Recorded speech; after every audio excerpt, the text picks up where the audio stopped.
RS ప్రవీణ్పై అనుచిత వ్యాఖ్యలు చేసిన మంత్రి కొండ సురేఖ తక్షణమే బేషరతుగా క్షమాపణ చెప్పాలని టీఆర్ఎస్ పార్టీ నాయకురాలు పుష్పితలయ్య అన్నారు.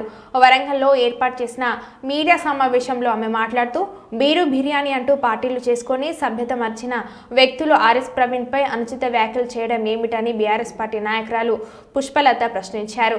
ఎంతో మంది విద్యార్థుల మేలు కోసం అహర్నిశలు చేసిన వ్యక్తి ఆర్ఎస్ ప్రవీణ్ కుమార్ అని అన్నారు.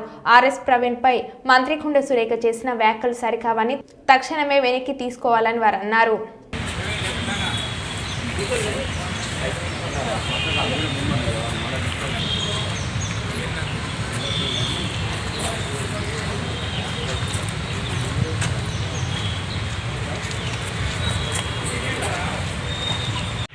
మీకు తెలుసు గుండా రాజకీయం ఎవరు చేస్తున్నారు, ఎవరే రాజకీయం చేస్తున్నారో మీకు తెలుసు.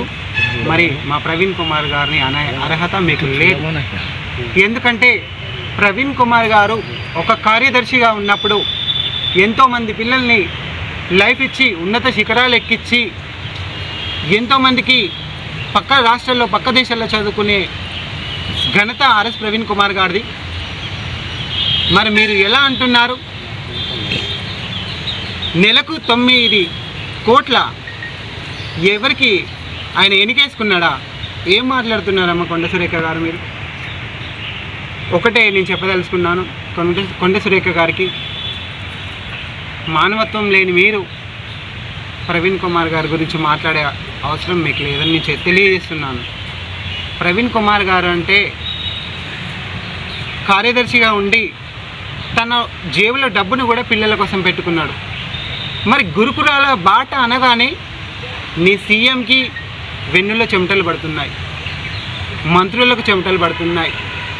ఏమి చెయ్యని ప్రవీణ్ కుమార్ గారి మీద ఎందుకు ఇంత కక్ష కడుతున్నారని నేను అడుగుతున్నాను. ప్రవీణ్ కుమార్ గారు అంటే ఒక ప్రత్యేకమైన కమిటీ వేసి గురుకులాల బాట అనగానే మీరు భయపడుతున్నారని మాకు అర్థమైంది. అధికారంలో ఉన్న భయపడే మీరే ఈరోజు ఇలా ఉంటే ప్రతిపక్షంలో ఉన్న వాళ్ళందరూ ఎలా ఉండాలి? కొండ సురేఖ గారికి ఒకటే విజ్ఞప్తి చేస్తున్నాను.